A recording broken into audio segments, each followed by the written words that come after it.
I don't think I knew if I was doing another Halloween after 4, but it came pretty quickly. We shot 1 year, almost to the day after we had finished. So I had both my 11th and 12th birthday on set. But the movie came out in between that time. So it happened very quickly. Halloween 5 definitely was rushed into production. They tried to capture that same lightning in a bottle that they got on 4. So a lot of things were rushed, and I feel like they didn't assemble some of the key components of the Halloween 4 team that would have been vital. They went a whole new direction. We got 5, we had a partial screenplay, brought in a new writer, got another version of it. We actually started filming without a completed screenplay.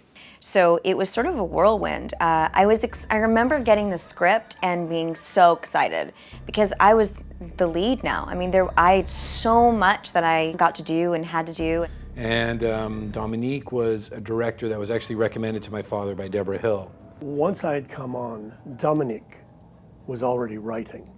He was very involved in storyboarding and putting pieces together so they would fit like gears. That didn't necessarily happen once we started filming. So we brought in another writer, Shem Bitterman. And Ramsey Thomas, who was our producer, is also a writer. Although he may not have gotten credit, he was supervising the writing and helping everyone to get their good ideas onto paper. I don't think I understood what was going on. It had to be explained to me why I was in this hospital and why I couldn't speak. But I think I'd wanted to come back and kill people. I don't ever recall there being a discussion about Danielle being the killer. It's one of those things that you don't really know until the script, comes to you and stuff. I don't know. I mean, where would the story go if they didn't have Jamie turn into a sympathetic character? If I was just running around as Michael Myers' sidekick, I don't really know what could have happened. I think they needed to keep Jamie a sympathetic character to have someone to root for. Most of the film was filmed at night, so we were limited in the number of shooting hours we had. That whole opening of Halloween 5 was shot in one take because we were running out of time. It was like sun was coming up, we had no time, and we shot that in literally one take. And I remember being freaked out that she had to give me CPR and have her mouth over me. I was a little, I was a little germaphobe. The shape. The stunt coordinator, Don Pike, was a friend of mine. We'd worked together. And when they came into Salt Lake, he called me and asked me if I was available for work. And originally, I thought they were just asking me to come in, for stunt work. And about 10 minutes later, he calls, he goes, "The director wants to meet with you." And I thought, well, this is kind of strange for stunts. And he goes, "No, they want to see you for the Michael Myers part." I go, "Oh, okay." So I go and I meet with Dominique, and we're in the hotel room. And he says, "I want you to walk like wood through water." And so I got up and I did it. He goes, "Perfect, perfect, you got the part." I was disappointed, but it was a director's preference, and Mustafa wanted me to do 5. But I did get in the opening sequence in Halloween 5, so I can claim 4, 5, and 6. I was bummed out that George wasn't going to be back, but I was so excited to go. And then I met Don, and he immediately bonded with me, and he used to give me neck rubs, and he'd swing me around. And he also always had the mask off until we were ready to go, and he made me feel really safe. They didn't want me to study any of the Michael Myers before because they didn't want me to have a preconceived notion. Dominic had a very distinct way that he wanted to film it. I figured that I was closer to Michael Myers than anybody because I lived in Illinois. We were probably about the same age, and I like to kill. I thought that the mask looked beat up, but then I think I rationalized it by feeling like, well, he just went through all of this stuff in the other one, so it would probably look a little bit different because it's so pasty white in 4 that in 5 it's had a blue-gray kind of tone to it, so it looked completely different. But I think as a kid I just went, oh, well, it's probably just old. Greg Nicotero had designed it after his face, but my head was a little bit bigger than his, so we had to go in and do moldings. What we did was Mustafa didn't want to be able to see the eyes. So they took nylon stockings and put it over the eyes, which cuts down your vision quite a bit. I mean, the mask looks different in every movie. it's definitely the start of the deterioration of the Michael Myers mask. 5 definitely like sets it off. And then it just continued to go, and now it's a shred of nothing. There's some hair and a little bit of, of latex, unfortunately. Ellie, this is your making of Halloween 5 tape you wanted. I was tapped pretty early to be involved in 5, and I knew I would be. So the script arrived at my home, and I had a suspicion that I wouldn't make it through this one. No! I didn't quite expect to be killed off so early. And it was, the way it was written was that I was supposed to get scissors shoved down my throat. And I just thought for Rachel, it was too undignified. It didn't sit right. And so, I made a fuss about that, and they rewrote it so it was a little bit less graphic. 1, 2, 3, go. I'm dying, I'm getting up. I remember the vibe on set and Ellie being really upset on the day that she had her death scene. I went from being in the shower, running outside in a towel, to getting killed. It was like, there wasn't much there. I thought there was no way that Rachel Carruthers could have lived through 4 and have outsmarted Michael Myers in so many ways and go so easily. Like, that did not ring true at all. I was sad when I read it that Ellie wasn't going to be around more. And then I got to set, and Wendy Kaplan and I had this incredible bond. The 2 stars of hell. Hey, get over there. 2 stars. Oh! You're so special. I really loved the character. Not like someone that would pop up in every movie, especially sort of really different from this genre, I felt like. So I guess the bad girl part of me, it was fun to be able to express that. Symbolically, she did take over the sister role, but energetically, we were so different. Her part, I think, was so deliberately out there for whatever reason. Poor Wendy, I mean, she had big shoes to fill. People loved Rachel, and they did not like Tina. So maybe sometimes, I was annoying as Tina, and I said things that were sort of off-center. And I'm never sensible if I can help it. From a character standpoint, I do think the fact that I was willing to just say whatever I wanted and be this crazy person, it didn't always jive maybe with what people were expecting as the heroine. Yeah, maybe you don't even need to wear a mask, baby. I knew Wendy before I came, and I didn't know she was cast in the movie, but when I drove up in the car to the hotel, she knew I was in it, and she came running out, and I'm like, oh my God, and she's like, yeah, I'm playing your girlfriend, and I'm like, okay, well, I'm stoked about that. I'm ready, sha-la-la. Ow! Bruised but ready. I'd always been a cult fan of the horror genre, and to get an opportunity to be in a horror film, I couldn't pass it up. So studied my butt off, went in there with my best stupid spitz laugh I could muster, and fooled him into giving me the role. I connected with Sammy so much when I went in and read, and I felt like I was so her, and I was just so automatically anywhere I could be. I mean, I was just Sammy, inside out, upside down, whatever. She was very, a lot of fun to deal with and see where she was going, because you wouldn't know from one minute to the next. Jamie? Max? Me being mute, I mean, I get it, kinda, but when something traumatic happens, kids, sometimes it's likely that would happen, but I don't know why they couldn't have me talk. They were trying to get artsy, maybe, or trying to be real, or think outside the box, and I think sometimes things are just better left. If it's not broke, don't fix it. It got overly complicated when it didn't need to. That was my sense about Jamie being mute. These are for you. And then the stuttering sidekick, and there was definitely some cheese factor to Halloween 5. Jamie, are you okay? I picked Jeffrey. We were in New York and we had auditioned boys. My character had this infamous stutter. You know, we talked a lot about why Billy had a stutter and at what moments they wanted the stutter to be more pronounced than others. You don't even know where she is. But I do. And Dominique was very aware of that and very careful to make sure that I was staying true to the nature of stuttering, in that when you're more frantic, it gets worse. When you're a little more comfortable, it's easier to speak, etc. The two kids, it was sort of a symbiotic type of relationship because one stuttered, the other one isn't talking, you know, and yet they were communicating the best of anybody. They say in Hollywood you should never work with kids or animals, so I guess that's the way to mitigate that. Have one kid be a stutterer and the other one not talk at all. I've seen horror movies with actors, kid actors, and a lot of them were not very good. I guess I just had a lot as a child that kind of came up.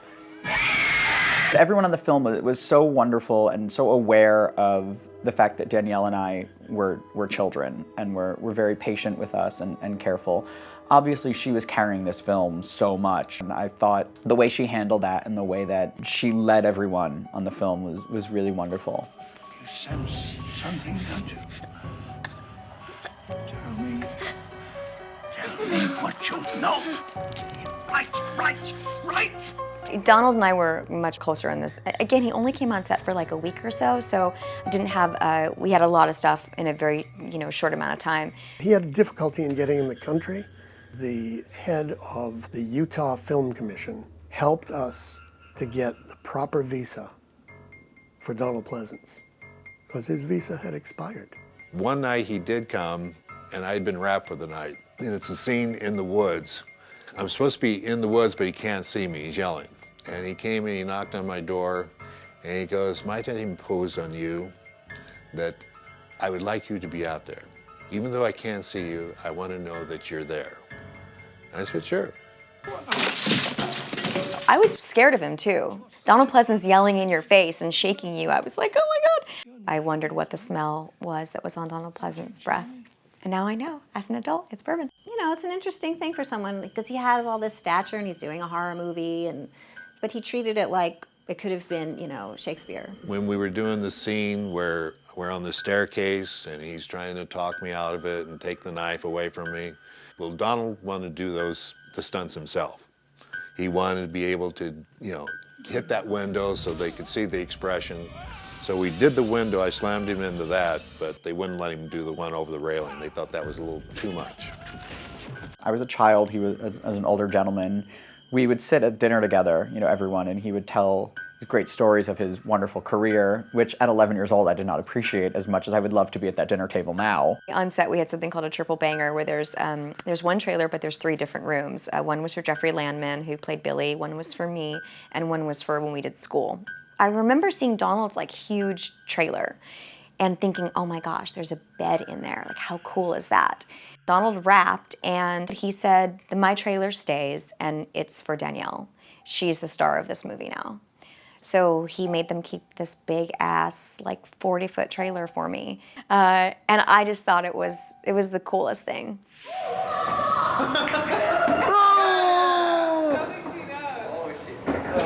Strikes one up, yeah, okay, there you go. We had taken over the hotel we were at. We took offices there, we took rooms there. You're on location with a fistful of money and the whole place is dry on Sunday because it's a Mormon state. So we got in our partying when we could. It was a party happening nightly in our room. I mean, we were out in the hallway of the hotel, at 8 o'clock in the morning, running around, with music, and we probably trashed a couple hotel rooms. It was like our version of a frat party. There was a lot of liquor, and we would dance till the wee hours of the morning and then get up with 3 or 4 hours worth of sleep. 2 o'clock in the morning, we're shooting tomorrow. This is the exact last night we're gonna do this, right, Mark? I can see certain things in the movie where I'm like, ooh, that was a long night. Look at those bags, And there was this little bar, this big cabinet where they kept all the little liquor bottles. And it had like a latch on it, but it would open just a teeny bit, and I was the only one that had a small enough arm to reach in and grab the bottles for everybody. And we would party in my room. So I was one of the gang.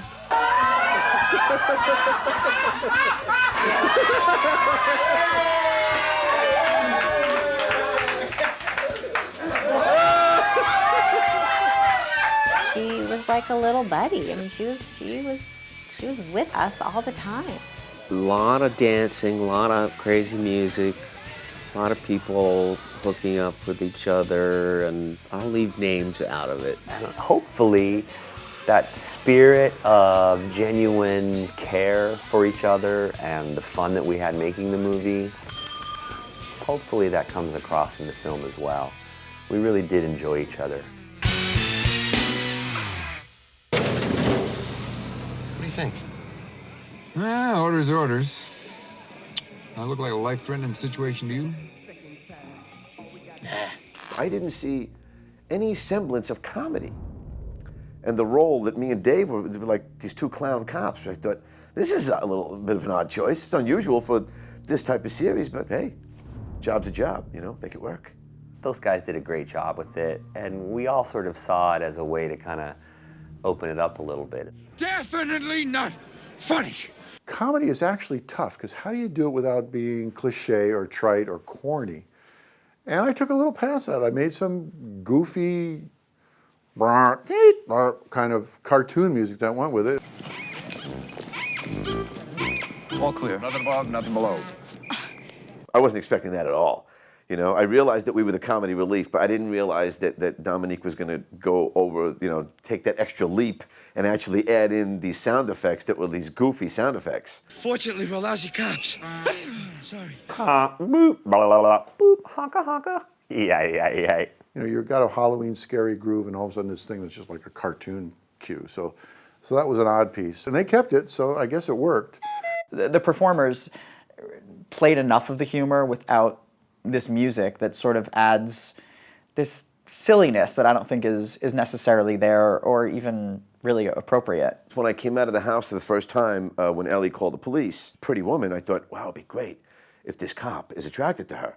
It would make the scene a little more fun if I'm trying to impress her, especially since I'm being cut off a great deal by my partner Dave, which is going to make it an irritant to me. It's what we're here for. Rescue cats. Find dogs. That's our job. And we love it. Halloween 5 felt like a different movie altogether. It didn't have the same vibe. Dominique was very eccentric, and just the way he talked about things. He definitely had a way of making you feel more connected to material that frankly some people might have thought or dismissed as trite. At first, you know, a lot of things he said, it was kind of off the wall, you know, like wood through water. But when he gave you different things, you could kind of picture it and you would think about it, and then it would take on a life of itself. Every time me and Dave, my partner, walked away from camera, he would always say, when you walk away from camera, I want you to walk like penguins. Penguins, you get me? He wanted to add a goofiness to these characters. So he thought if we waddled away, it would add that element of clownishness. So oftentimes we were walking away from camera and I would hear, just as we turned, penguins, penguins. Well, you know, he's French. So that kind of says it all right there. Everything he would say to me was, it's about sex. Sexy. And I was like, okay, I'm walking my dog. You know, he was all like, sexy, sexy. We want sexy. Rachel wasn't big in the sexy department, and that's kind of what made her the girl next door. And I think that's why the characters liked her. We had the sexy girls, but my character wasn't one of them. And there was no more sort of telling Dominique-ism in the film than when he asked Ms. Glynn and I to come and rehearse the love scene in his hotel room the night before we shot it. I think we were both like, You want us to do what? No, yeah, you come. I will walk you through the way I see it. The lighting has to be perfect in your face and the hands, and I just want to walk you through the choreography. And we got there and we just kind of worked out the beats, and it couldn't have been sort of more technical, and there really was no passion involved. It was put your hand there, move there so she can do this, so she's looking into the key light. And so I appreciated that about him, his sort of technical approach to the filmmaking aspect, but then his ability to kind of draw you into his world and make it seem like a fun place to be. I was really close with Dominique. I remember going to his house in LA and we ate dinner sitting on pillows, and I just thought that was the coolest thing. You know, he was just very French. So I'd never met anybody before that was European. Well, Dominique's fun, a lot of fun. Good Frenchman. I love that he brought something different, probably, to the movie, which some people really responded to and some people didn't. I remember a lot of things changing at the last minute. For example, for all the rehearsal process and for the first day of shooting, Billy was supposed to be a BMX bike racer. There was a bunch of stuff between Billy and Jamie where Billy was supposed to like save her life and we were riding bicycles. It was all this shit. We would sit around and say, that sounds good. We could do that. We filmed them. They didn't all make it into the film, but we shot them. So it was a lot of stuff like that, of things being changed very drastically without rhyme or reason. What was on the script wasn't necessarily what you shot that day. I know Mustafa and Dominique kind of had a butting of heads towards the end. That's why they changed this and that. And I don't know if Dominique was trying to take over, or, I mean, I didn't get involved in the politics. But I remember the biggest drama being about Samantha and Tina. Something happened with wardrobe and Wendy's character Tina, and then she was supposed to play the devil, I was going to play something else, and then all of a sudden she's playing the French maid, and then I'm devil girl. They didn't want the heroine of the movie to be the devil because they felt you wouldn't really feel for her as much. So instead they made the girl that has sex the devil. I loved my costume. I was so happy to have that costume, though. It was really fun. Clean up room service. Spitz dresses up like Michael Myers at the Tower Farm party to play a prank on the cops. But how does he even know who Michael Myers is or what he looks like, and where does he get that mask? Like, you start poking holes in this film and you're gonna end up with some Swiss cheese, mister. My experience is that when you are working on a film, there's a lot of changes midstream. It's almost never a good thing. There's something about the foundation that begins to get really flimsy. There were some scenes that I did that we reshot that I wish were put back into the film. There was a very bizarre character who was called Dr. Death, I believe, and he was this skinny, kind of funny character actor who had a parakeet. And Michael Myers wanders into his house. I guess they were trying to reference Frankenstein and the Blind Man. Michael Myers walks in his house and falls on the bed. And he puts the tattoo on me, and there was a whole bunch of, you know, witchcraft things, spells and whatnot. And on Halloween, I come back to life, put the mask on, and over this altar, there was this sharpened rock. So I get up, grab him, take him up over my head, I break his back, throw him on the altar, and I put the rock through his chest. I thought that was kind of a nice scene. Everything was put into that opening scene, and it didn't work. And Mustafa saw it, and he hated it. They decided that they would reshoot it. They would reshoot the opening, and they did. We just had a distress call from the clinic. They haven't been able to reach them again. There were 4 men up there. And there was a whole sequence where I killed the SWAT team, which never made it to the screen. It was just bloody, bloody, bloody, trying to shoot down Michael Myers in front of that hospital with police cars and actors and stuntmen. And that became a real bone of contention for the director and the executive producer. Let's see, we're going to go to Bloomington, Redfield, Evanston, and final destination. The Man in Black was never in the script. The Man in Black showed up midway. That was kind of interesting. I mean, I wasn't really told who it was, but I played him some of the times. There were people that would always come to set and watch, people in the neighborhood. And there was a guy that would always come wearing these slickers and hat And I think that I don't know if it was Dominique or somebody else came up with an idea that they wanted to add an extra element to it, another character. Who is he? What's the symbolism? And I have no clue, except that the movie was not going as planned and it was lacking something, and they decided to add in this guy midway through to make up for things that just were falling short, I guess. This Man in Black, this would fix all the problems. The problems it fixed and the problems it created were fairly well balanced. And the hope was, in part 6 it would be resolved. I remember Don taking me to the side and saying, Rick, what the are they doing here? This doesn't make any sense. They shot other scenes. It's like, well, why are we filming these? And he goes, well, this will go into the part 6. Don't worry, Don. It'll all make sense when it comes out in the wash. You'll see. I mean, what was I going to do?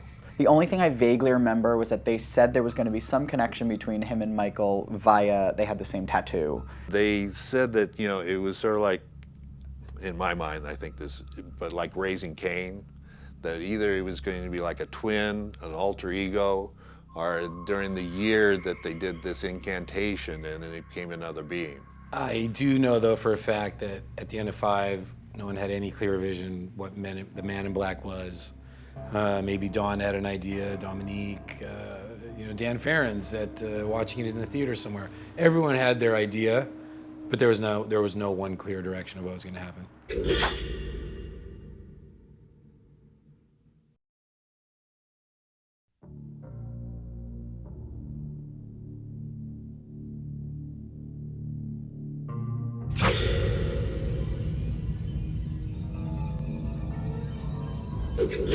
We were filming in the summer. Pumpkins don't come out until Halloween. So we tried gourds, we tried squash, and what ultimately worked well were watermelon. Rob Draper, who is the director of photography, is a very capable guy and provided really good opportunities for reveals, for angles on things, for drama within the shot itself. There's a shot in the movie of me just almost making love to that Camaro that I drove, and how I touched it and I wiped it clean, and people really seem to like that one particular shot. And also when I got, you know, a pitchfork to the head. 3, 2, 1, action. For many, many, many years, I had one of the stunt heads until my wife just couldn't take it anymore. And she's like, you have to get rid of that. That's really creepy.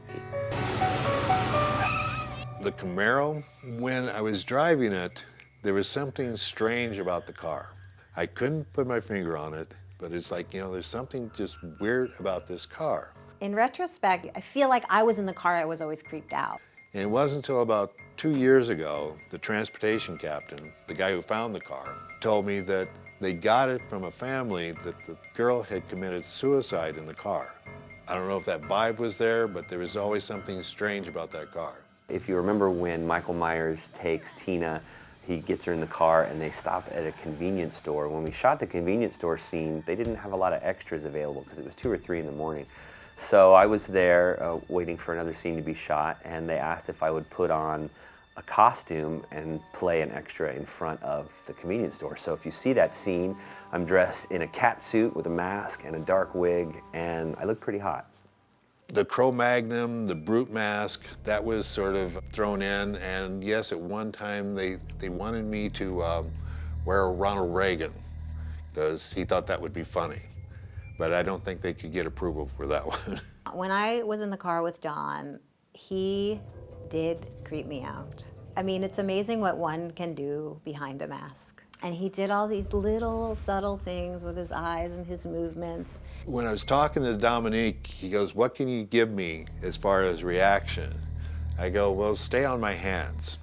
So if you watch, I'm gripping the wheel, and when she comes over and she kisses me, and then she has that reaction. And Dominique's like, oh, yes, that's it. That's where the European filmmaker, you know, truly, you know, you got to see it on screen. It was lit just brilliantly, so beautiful. I got to get a pitchfork in the back while having sex in a barn. Did I get to finish, though? Only I know for sure. One part in the barn that did get difficult, the application that Greg Nicotero and Mark Maitre had on Matthew Walker, who played Spitz. I had to be laying on an ironing board with half my torso kind of hanging off the ironing board, propping myself up over her with the fake chest kind of coming down at an angle there. Everything had to be sort of just right, and they made up my neck and made everything up to look like it, and I'm trying to be as naturalistic as possible. And we can only do it once, we think, so we call action, and the prongs come through, and because the foam was of such high quality, it formed around the prongs very quickly, so the blood couldn't penetrate through the holes that were made. The blood just hit the back of the appliance and ran down. And we tried to do it again and set up for a second shot, but again, the same thing happened. The prongs came through, and the blood just kind of fell behind, so they said, we got what we needed, we're moving on, and nobody was happier than me because I could get off the ironing board. I grew up on a farm, and if you notice, there's a lot of farm implements. So, you know, I was showing Dominique, okay, we can do this, we can do that. And when I used the mowing side, he goes, oh, the Grim Reaper, that's wonderful, that's wonderful. I was not supposed to get killed the way I did in the film. And I went to Dominique and I suggested, I said, can we see some balls on Sammy, you know, one time that she's gonna fight back, you know, she's gonna try and get back at Michael Myers. So Dominique said, great idea. And so that's why I pulled a pitchfork out of Spitz's back, and that's why I take off after Michael. You son of a bitch! When I go back against the barn wall there, I hit my arm pretty hard and a nail went in it, so I had to go and get a tetanus shot. Michael did an incredible job killing me. It sounded different. As far as my death scene goes, it was never a shot how we got killed. It was the aftermath. You just saw us all bloodied up in the car. I guess it's left to your imagination.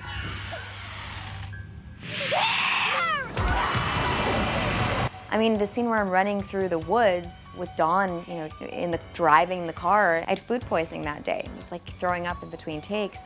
And I remember we just went over it 2 or 3 times of here's gonna be your path around that tree, and then you're gonna go over here. So you're like, okay. And you start running, and they start filling the area with this thick, dense smoke. And Don's got the lights on in the car, and I'm running in front of him. He can't see me. I mean, there's times where I watch that movie, and I am so close to the front of that car. I can't believe that I actually did that. We didn't use a lot of stunt people. Very seldom did we use anything. When I'm running through the field at the end, he, you know, is driving. And I'm right on her, and the camera's in the back. We got the lights on her. Take 3, she turns around so the camera can see her, and she's wearing a cape, and she trips and falls, and I drove over her. I mean, I stopped it right on top of her. I heard her scream. Luckily, he's a stunt driver, and so nothing happened. It was close. When we did the scene where he drives into the tree, they invited everyone to the set to watch that big explosion. And everyone was so excited that it went so well that they never yelled cut. So Donald was inside the burning car for longer than I think anyone should have been. I love how I died because I felt like I saved a life. And I love that I got this opportunity to be a heroine in that one moment. The premiere, when she died, they applauded.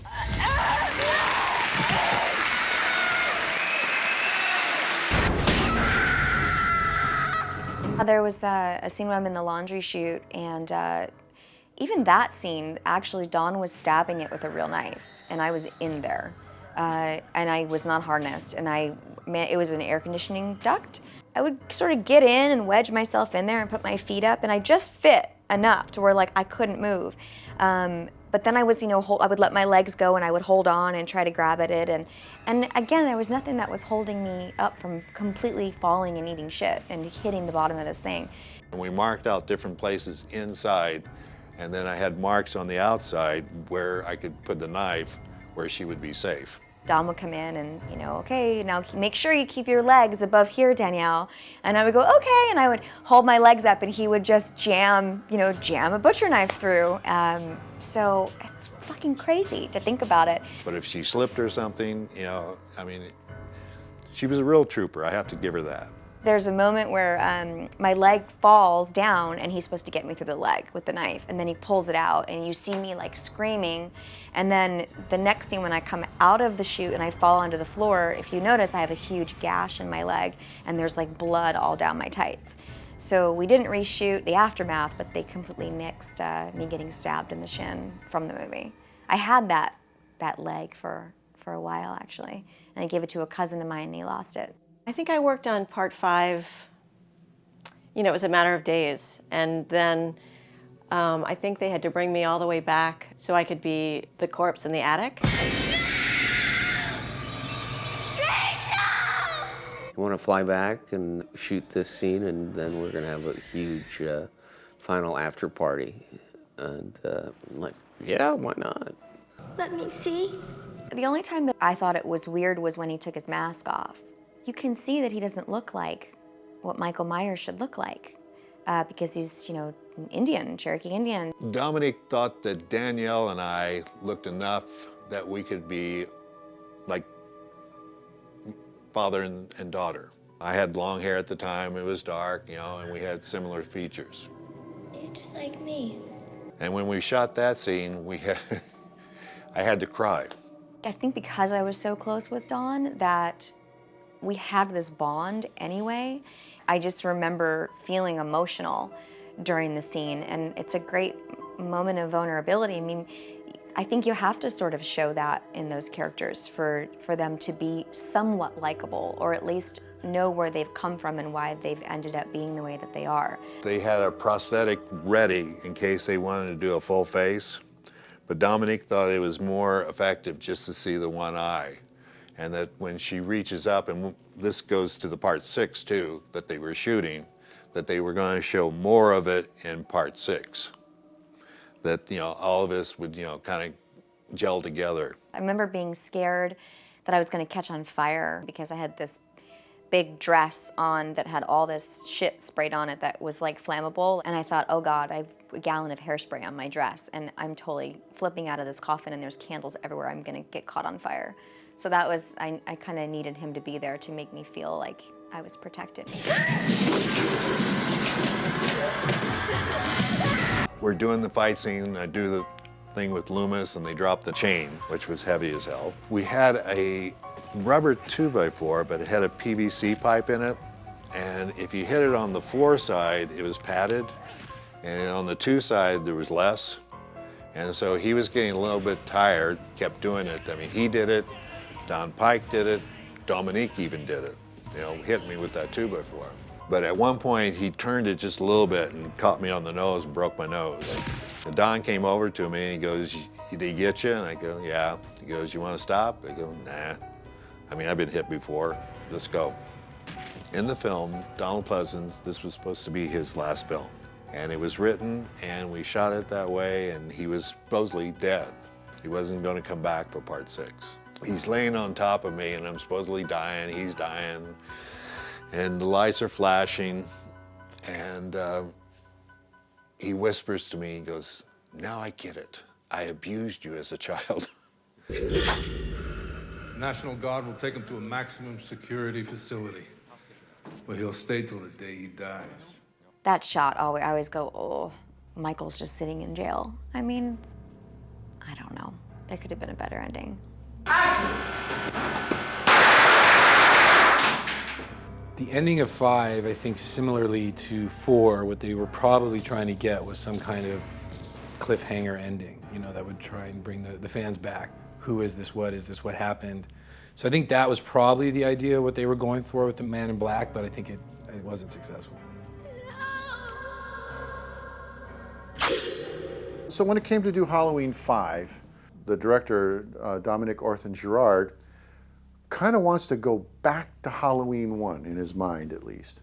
So he says, I really want you to feature the piano. I know you do a lot of synth stuff, but I really want this to be a piano-driven score. Kept it simple. I remember at the beginning of 5 was this whole pumpkin chop thing. It was the first time that I kind of went wild myself in that opening scene. So I had loaded the Halloween theme into the sampler, and now because you've got the whole piece of music on one key, You could go dun dun dun dun dun dun dun dun dun dun dun dun dun dun dun dun all the way up.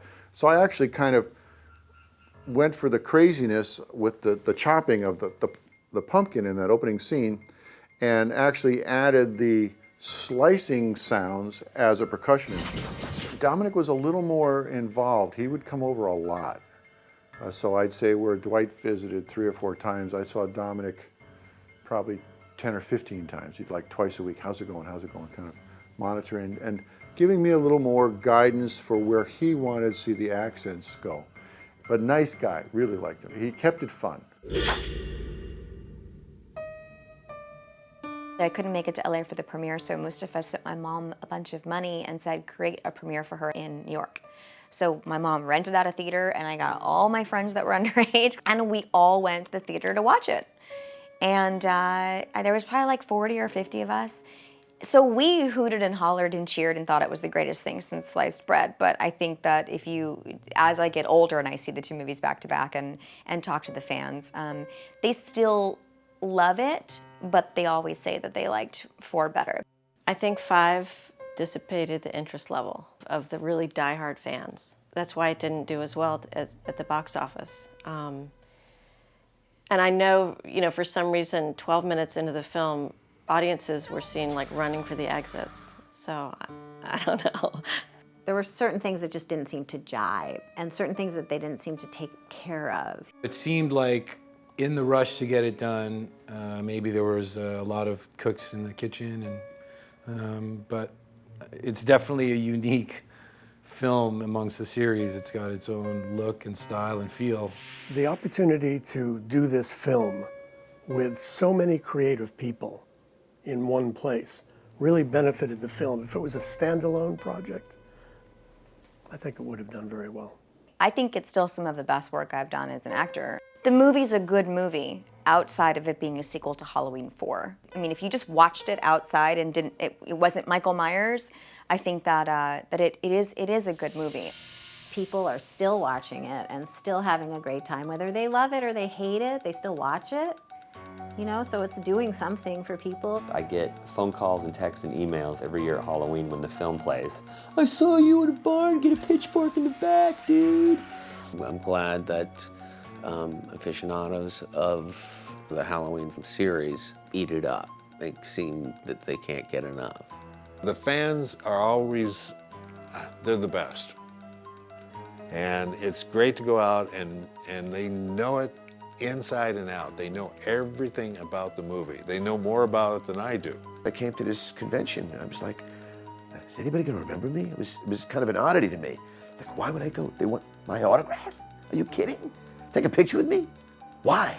It was 25 years ago, and when I got there, it was a delight. People knew who I was. They wanted to take pictures, sign autographs. It was a blast. And again, I was really shocked that it's got this huge following. The fans are incredible. The franchise has been so nice to me, and we're all family. I mean, it's something that once you're a part of it, you are a part of it, and there is a legacy there, and you will definitely carry that with you for the rest of your life. I love that. I love that something I did 25 years ago as an 11-year-old kid still resonates with people all these years later, and people care so passionately about. I really enjoy watching it, and I really love to see all of us in the movie, and I think it's really clear that we're all having like a great time. And it's changed my life in the sense of that I feel kind of honored to be a part of something big.